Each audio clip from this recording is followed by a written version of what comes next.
From the News Channel 5 Network, this is SportsLine.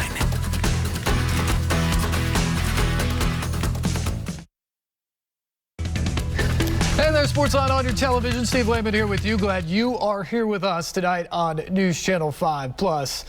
And we got a show for you tonight indeed. A lot of times we sit here and we talk about the games and we dive inside the statistics and we preview stuff and we speculate down the road and do all those sort of things.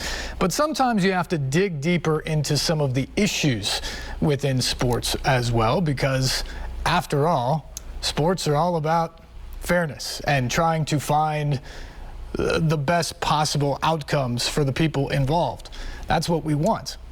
And there's been an issue that has been growing. It certainly has been talked about over the last year as it's kind of come front and center, that some people have not wanted to have the conversation about, and other people want to say that it's not worth having the conversation about. But I think it's important to have the conversation because it is becoming more and more of an issue.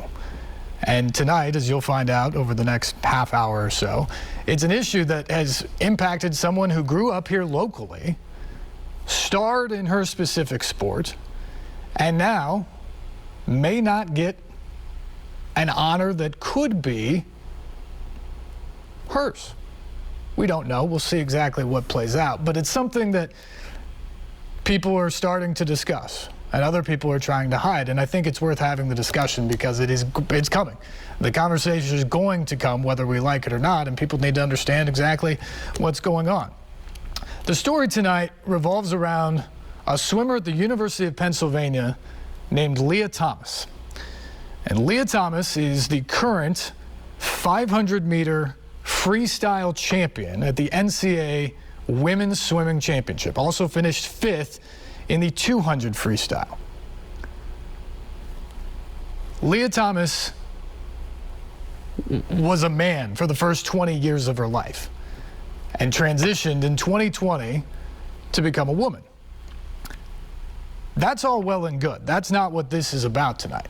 The question is, and the controversy within the swimming community is it fair to allow Lia Thomas to step into the pool and compete against biological women and crush them and break records and win championships at their expense? Is that what we should be doing? There are some people out there who say we shouldn't have this conversation at all, that the idea that you would bring it up means you're a bigot and that you can't have the conversation. There's other people who say it's not a big deal because it doesn't happen very much. But this is an instance of someone transitioning just over a year ago and becoming one of the most dominant swimmers in one of the most popular and widely contested events in the NCAA championships. Some of Lia Thomas's teammates at Pennsylvania have spoken out.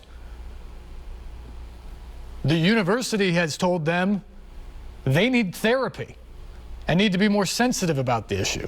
Some competitors have spoken out and largely been dismissed. The question, though, is about fairness. There are all sorts of scientific studies out there that will show you that men versus women, enormous differences in terms of strength, especially in the upper body, in terms of length of muscles, in terms of endurance, breathing capabilities, things like that. It's 2-to-1 in some cases. Now, the NCAA rule, and we should note, the Olympics have now come out and said, after Lia Thomas said she would love to take this dream all the way to the Olympics, the Olympics have come out and said that they're not allowing transgender athletes to be in the pool or on the track or in other spheres against people of a different biology. The NCAA requirement is that you have to have 1 year of hormone therapy in order to be able to do it. That's what Lia Thomas had. Again, Lia Thomas was Will Thomas for the first 20 years. went through puberty as a boy, grew to above 6 feet tall, I believe 6'3". Muscular, length, all those sort of things, that came as a boy. 1 year of hormone therapy doesn't change that fact against a bunch of biological women who went through puberty and all the things that come with being a woman. In terms of the scientific stuff, even the studies of what hormone therapy will do, yes, it diminishes your capabilities, but it doesn't diminish it by complete numbers. It takes about a third off of what you've been able to do. And oftentimes a third of what you've been able to do when you've grown up and had all the advantages of growing up as a man or as a boy is still better than the top competing woman, because oftentimes those advantages are more like 50%. In Will Thomas's case, who is now Lia Thomas, when he was Will, as a 3-year member of the University of Pennsylvania's men's swimming team, he ranked in the 500s in the country in the freestyle racing. Was never a threat to be on the podium or to win, or certainly to win a national championship. This year, as a women's swimmer, #1 swimmer in the country, breaking records meet after meet. There was one race early in the season when she finished the 500-meter freestyle, which she won at the national championship. When she finished, every other competitor in the pool in the final still had 2 laps of the pool left, or 100 meters. That's how dominant the performance was. Is that fair? Is that what we want sports to be? Because ultimately, what we're looking at here is we're looking at a situation where you're asking not just to accept someone who's made this change in their lives. And I haven't heard a single person when discussing this, whether it be the athletes she's gone against or former swimmers at the national level or pundits, whatever. I haven't heard a single person criticize Thomas's decision to transition. I haven't heard that at all. But what many of them are being asked to do is not just accept the decision, but to accommodate the decision in ways that may not even be beneficial to them, may be detrimental to them and their own goals and their own beliefs and their own success and well-being.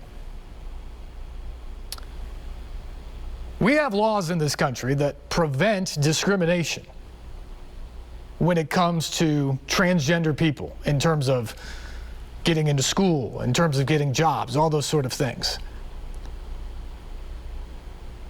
But those are all based off of your mental capabilities. Those are based off of what you can do for the job itself, and it's not about a champion at the end of the day.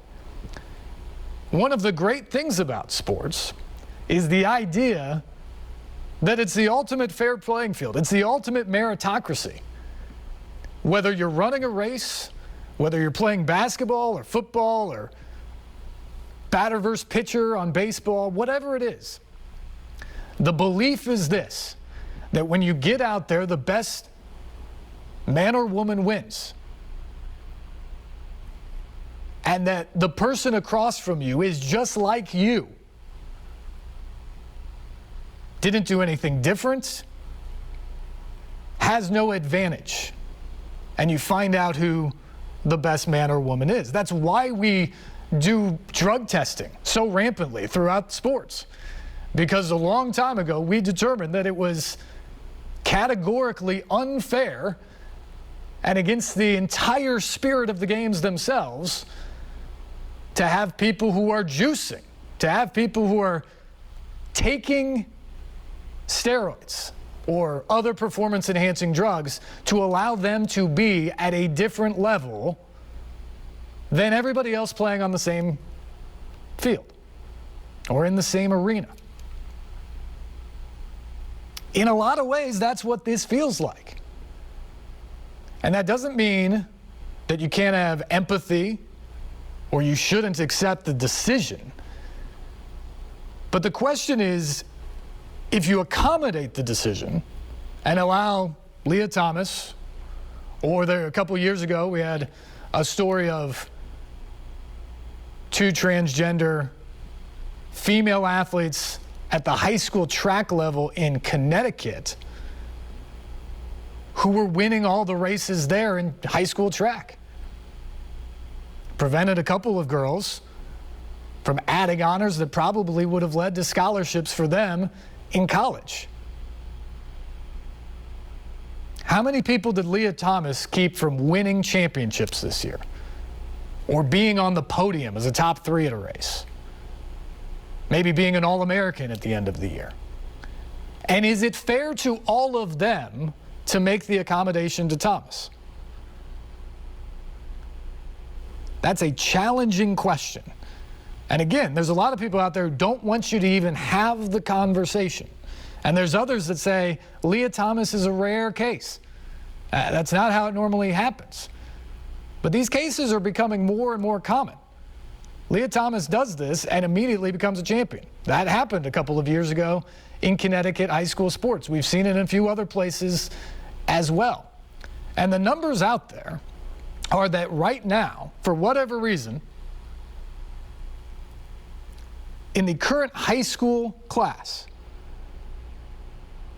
13 to 17-year-olds, 1.4% of them identify or have begun transitioning as transgender. The overall population, the number is 0.6%. So it's more than doubled in the current adolescent group.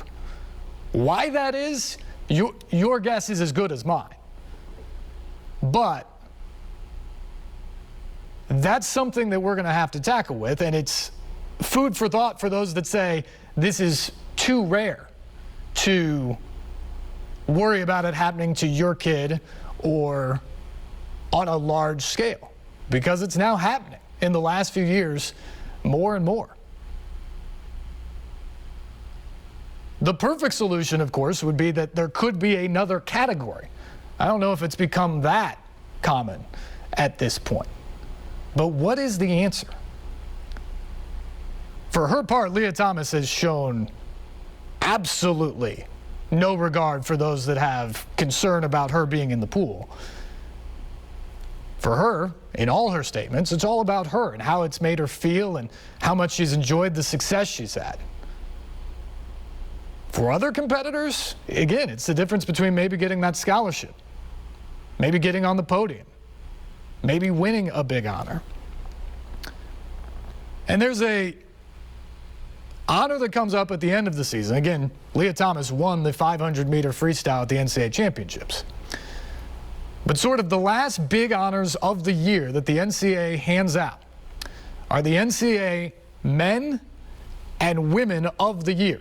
It goes through all divisions. There's often more than 500 nominees, and they pick someone who not just exemplified success on the field or courts or in the pool or track or wherever, but also was a standout student, did positive things in the community, exemplified leadership.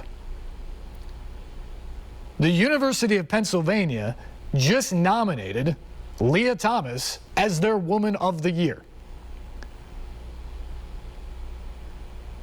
Again, Lia Thomas, who has been a woman officially for somewhere less than 2 years. 1 year, 1.5 years, in that range. Well, one of the competitors that she's gone against in the pool, actually tied with in the 200-meter freestyle at the NCAA championships back in March, is Riley Gaines, who grew up in Gallatin and went to Kentucky, smashing records there. Riley is the 2022 SEC Female Scholar Athlete of the Year. She's a 3-time champ at the SEC Championships, broke 2 records there, went to the NCAA Championships, and again tied with Thomas in the 200-meter freestyle there for 5th place. But Riley is also Kentucky's nominee for NCAA Woman of the Year. And when you look at the resume, you can see why. The championships, 12-time All-American in multiple events, academic All-American, graduated summa cum laude, multiple service awards. That's the resume that stacks up for NCAA Woman of the Year.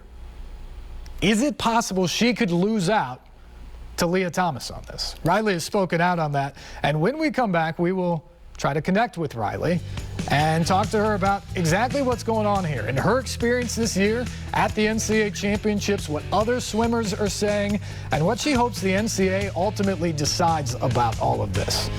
We'll get to that when we come back. This is SportsLine on News Channel 5+.